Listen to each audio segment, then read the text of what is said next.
అందరికీ నమస్కారం. బాహుబలి సినిమా చూసిన వాళ్ళందరికీ సినిమా ఎలా ఉంది అని గాని, చూడని వాళ్ళకి ఇంకా చూడలేదేంటి అని ఎటకారంగా అడగడం గాని మా ఉద్దేశం కాదు. సినిమా రిలీజ్ అయ్యి ఆల్రెడీ 1 వీక్ అయిపోయింది కాబట్టి టికెట్ల కోసం వెయిట్ చేస్తున్న వాళ్ళు ఆన్లైన్ లో బుక్ చేసుకోవాలనుకుంటే ఈజీ మూవీస్ కి వెళ్ళండి, లేదా మీ ఇంటి దగ్గర ఉన్న ఏదో ఒక థియేటర్ కి హ్యాపీగా నడుచుకుంటూ వెళ్ళండి. ఆల్మోస్ట్ అన్ని థియేటర్స్ లో ఇదే సినిమా నడుస్తుంది కాబట్టి డైరెక్ట్ గా థియేటర్ దగ్గరికి వెళ్తే టికెట్స్ దొరకడం ఇంకా ఈజీ. సినిమా చూసిన తర్వాత ఆ సినిమాలో ఉన్న స్టోరీని గానీ ట్విస్టులు గానీ రివీల్ చేయాలన్న ఉద్దేశం మాకు ఎలాగూ లేదు. సో కాన్స్పిరసీలని కాంట్రవర్సీని ఎక్స్పెక్ట్ చేస్తున్న వాళ్ళు సింపుల్ గా ఈ వీడియోని ఇక్కడతో ఆపేసి కమెంట్ సెక్షన్ లో తిట్టాల్సిన 4 మాటలు మమ్మల్ని తిట్టేస్తే మేము హ్యాపీగా వీడియోని కంటిన్యూ చేస్తాం. బాహుబలి 1 and 2 చూసిన తర్వాత సినిమాలో ఉన్న కొన్ని కీలక పాత్రల గురించి మాట్లాడదామని చేస్తున్న చిన్న ప్రయత్నమే ఈ video, Baahubali the concluding journey.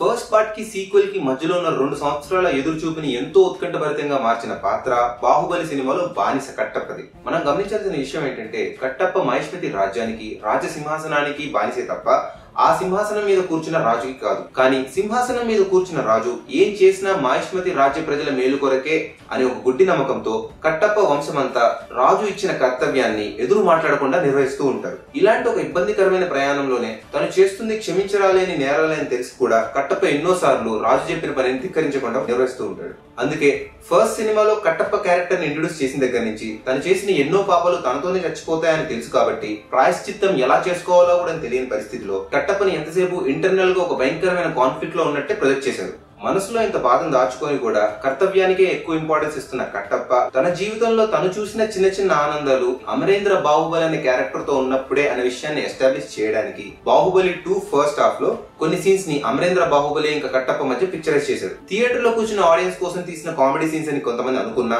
Kattappa అనే క్యారెక్టర్ తో కనెక్ట్ అయిన వాళ్ళకి మాత్రం ఆ సీన్స్ చూసినంత సేపు కట్టప్ప తన లైఫ్ లో హ్యాపీగా ఉన్న మూమెంట్స్ కూడా ఉన్నాయా, అవి ఇవేనా అని చూసి ఆనందపడతారు. బాహుబలి సినిమాలలో మ్యూజిక్ అనేది ఎంత ఇంపార్టెంట్ రోల్ ప్లే చేసిందో తెలపడానికి చిన్న ఎగ్జాంపుల్ దండాలయ్య సాంగ్. ఈ పాట సెకండ్ మూవీ కోసమే రిలీజ్ చేసిన ఈ పాటలో ఉన్న ఒక మ్యూజిక్ బిట్ ఫస్ట్ సినిమాలోనే ఎక్కడో దగ్గర ప్లే చేశారనే విషయం ఎంతమంది గమనించారు? నోటీస్ చేయని వాళ్ళ కోసం ఈజీ.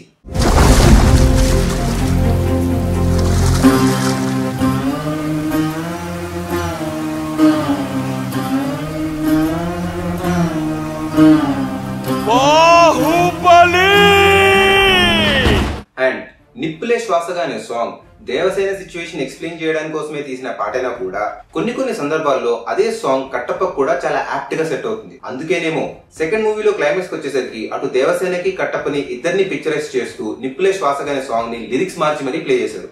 నిప్పులే శ్వాసగా గుండెలో ఆశగా తరతరాల ఎదురు చూపులో ఆవిరైన నీ కన్నీళ్లు ఆనవాళ్ళు ఈ సంఖ్యలు, అందరికీ కనిపించే సంఖ్యలు దేవసేనవి, చేసిన మంచి పనులకి చెడు పనులకి మధ్యలో అంతర్మదనంతో కొట్టుమిట్టాడుతున్న కనిపించని సంఖ్యలు కట్టప్పవి.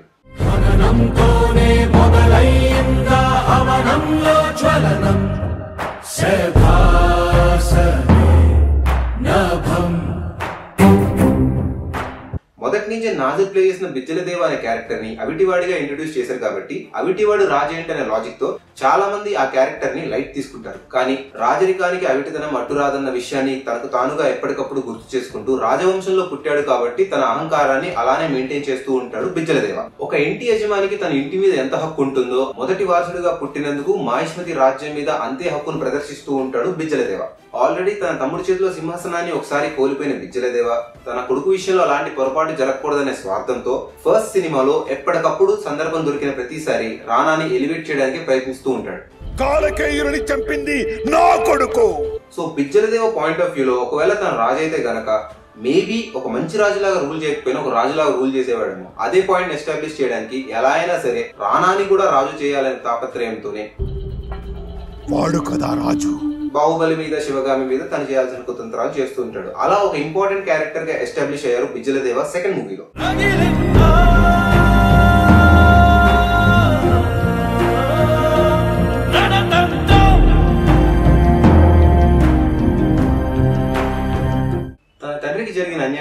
చిన్నప్పుడే అర్థం చేసుకున్న బల్లాలదేవ రాజుగా అవ్వడానికి జన్మ హక్కు ఒక్కటి వెంట సరిపోదు, దానికి కావాల్సిన అర్హతలు చాలా ఉన్నాయన్న విషయాన్ని అర్థం చేసుకుని చిన్నప్పటి నుంచే ప్రతి విద్యలోనూ నైపుణ్యాన్ని సాధిస్తాడు.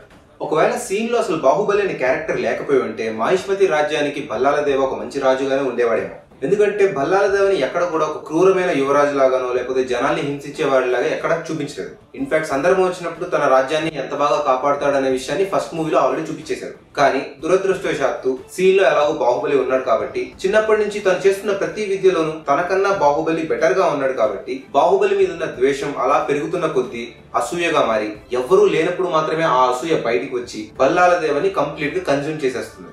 దీన్ని నిరూపిస్తూ చూపించిన ఒక మంచి సన్నివేశం ఫస్ట్ మూవీలో ఎవరూ లేనప్పుడు బాహుబలిని ఆల్మోస్ట్ చంపేయాలనుకుంటాడు బల్లాలదేవ. బల్లాలదేవ సింహాసనాన్ని ఎలా అయినా దక్కించుకోవాలనే ఆలోచనలోనే ఉంటాడు తప్ప తన ప్రజల కళ్ళల్లో గాని కుటుంబం కళ్ళల్లో గాని దుర్మార్గుడుగా మారి ఒక క్రూరమైన రాజుగా పాలించాలన్న ఉద్దేశంతో కాదు. మాహిష్మతి ప్రజలు కూడా ఎంతసేపు బాహుబలిని తమ రాజుగా ఊహించుకుంటారు తప్ప బల్లాలదేవపై ఎలాంటి చెడు అభిప్రాయాన్ని వ్యక్తపరచరు. అది భయం వల్ల అవ్వచ్చు లేదా రాజకుటుంబంపై వాళ్ళకున్న గౌరవం అయి ఉండొచ్చు. Balaladewa was never bad. It's only that Bahubali was always better.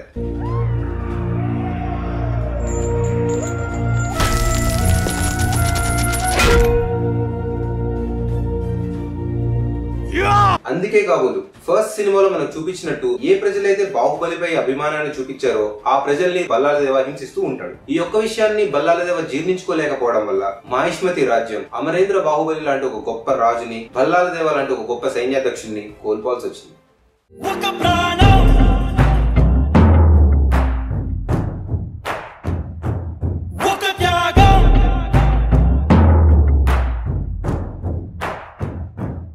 రాజు చనిపోయిన దగ్గర నుంచి యువరాజులు పట్టాభిషేకం అయ్యే వయసు వచ్చేంత వరకు ఆ 25 సంవత్సరాలు మాహిష్మతి రాజ్యాన్ని ఎన్ని కఠినమైన పరిస్థితులు ఎదురైనా పక్కనున్న రాజ్యాలు ఎన్ని కుతంత్రాలు పన్నినా నిష్ఠగా ధర్మాన్ని పాటిస్తూ సింహాసనం మీద కూర్చోకుండానే సురక్షితంగా పరిపాలించారు రాజమాత శివగామి. 25 ఏళ్లుగా తను తీసుకున్న ప్రతి నిర్ణయం రాజశ్రేయస్సు కొరకే అని వారు గట్టిగా నమ్ముతారు కాబట్టి తన మాటే శాసనం అన్నప్పుడు అది వయసుతో పెరిగే కొద్దీ వచ్చిన ఆత్మవిశ్వాసమే గాని రాజమాత లాంటి ఉన్నత స్థాయిలో తను ఉన్నారన్న పొగరు ఏమాత్రం కాదు.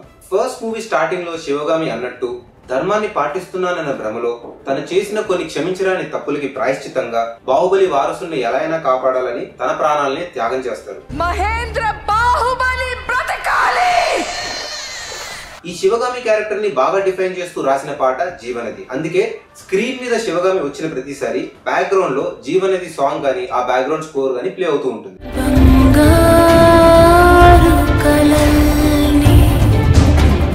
గుండెలోతు గాయాల్ని కడుపులో దాచుకొని అలసిపోని నదిగా సాగిపోతూ ఉంటుంది శివగామి అనగా జీవనది. బాహుబలి 2 చూస్తున్నంతసేపు శివగామి తీసుకునే ప్రతి నిర్ణయం తల్లి ప్రేమ వల్లనే అని అనుకోవచ్చు చాలా మంది. కానీ రాజమాతగా తను ప్రతిక్షణం ధర్మానికే కట్టుబడి ఉండాలని ప్రయత్నించారు తప్ప తన పర్సనల్ ఎమోషన్స్ ని ఎప్పుడు ఇంటర్ఫియర్ అవ్వనివ్వలేదు. నిజంగా తల్లి ప్రేమకి ఎక్కువ ఇంపార్టెన్స్ ఇచ్చుంటే కనుక తండ్రి లేని బాహుబలికి అసలు రాజుగా అయ్యే అవకాశం వచ్చేది కాదు.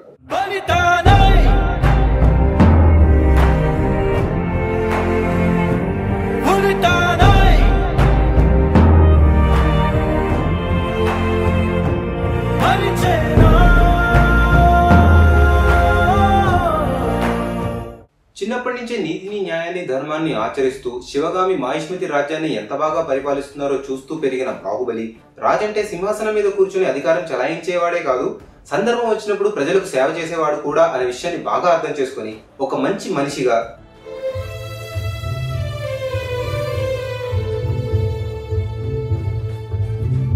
ఒక గొప్ప రాజ కుటుంబీకుడుగా అందరి ప్రశంసలు పొందుతూ అందరి స్థాయికి ఎదుగుతాడు. కానీ ఇంత మంచి క్యారెక్టర్ ని మనకి ఫస్ట్ పార్ట్ లో చూపించడానికి సాధ్యపడలేదు. ఎందుకంటే బాహుబలి క్యారెక్టర్ ని ఇంట్రొడ్యూస్ చేసిన వెంటనే వార్ స్టార్ట్ అయిపోతుంది కాబట్టి. నా తల్లిని నా నేలని ఏ నీచుడు నికృష్టుడు ముట్టుకోలేడని రొమ్ము చీల్చి నెత్తురు తాగి చెప్పడానికి వెళుతున్నాను.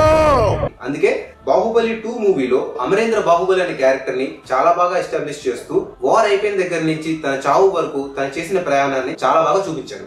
అందరి మన్ననలు పొందుతూ బాహుబలి అంత గొప్ప నాయకుడుగా మారడానికి ముఖ్య కారణం తనలో ప్రవహిస్తున్న తన తండ్రి రక్తమే కాదు 25 ఏళ్లుగా సొంత కొడుకుతో సమానంగా సాకుతున్న శివగామి పెంపకం కూడా. శివగామి ఇంకా అమరేంద్ర బాహుబలి మధ్యలో ఉన్న బంధాన్ని సాహోరే బాహుబలి అనే పాటలో చాలా బాగా పిక్చరైజ్ చేశారు. అందుకే కాబోలు బాహుబలి చనిపోతూ చెప్పిన చివరి మాట అటు శివగామిలోను ఇటు ఆడియన్స్ లోను మర్చిపోలేని ఇంపాక్ట్ క్రియేట్ చేస్తుంది.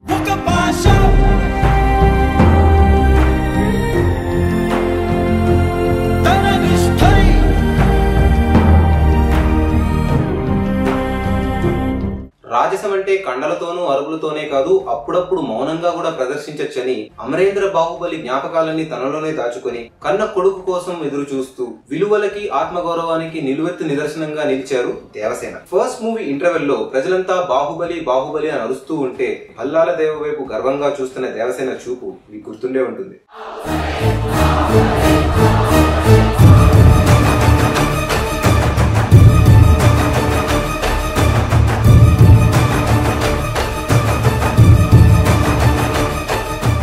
కుంతల రాజ్యానికి యువరాణిగా దేవసేన అటు అమరేంద్ర బాహుబలికి ఈక్వల్ గా ఇంపార్టెంట్ రోల్ ని ప్లే చేస్తూ అతి కొద్ది సమయంలోనే న్యాయం కోసం పోరాడుతూ మాహిష్మతి ప్రజల గుండెల్లో ఒక మంచి స్థానాన్ని సంపాదించుకున్నారు.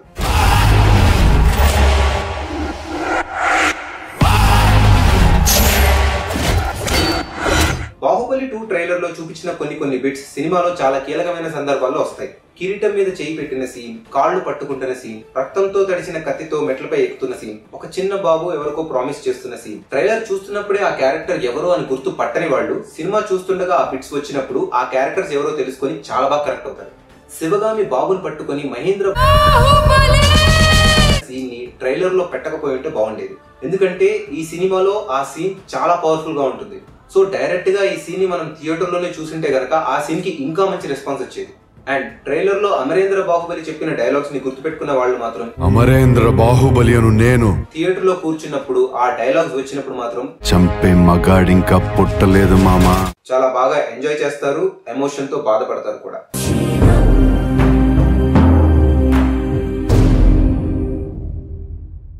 చివరిగా జై మాహిష్మతి అని అరిచేంత పిచ్చి లేకపోయినా ఇంత మంచి సినిమా మన ముందుకు వచ్చినందుకు మనస్ఫూర్తిగా ఆనందిద్దాం. అంతేగాని ఎక్కడ లేని కులాల్ని సినిమాతో కనెక్ట్ చేసి దాని గురించి ఆర్గ్యూ చేసి డిస్కస్ చేసి ఫ్రెండ్స్, రిలేటివ్స్, సోషల్ సర్కిల్లో మన మధ్య తిరుగుతున్న వీళ్ళకి ఎంత కులపిచ్చుందా అని వాళ్ళు మనల్ని చూసి హేళన చేసేంత నీచమైన స్థితికి మనం దిగజారకూడదని కోరుకుంటూ వినమ్రతతో టీమ్ సినిమా పిక్చర్.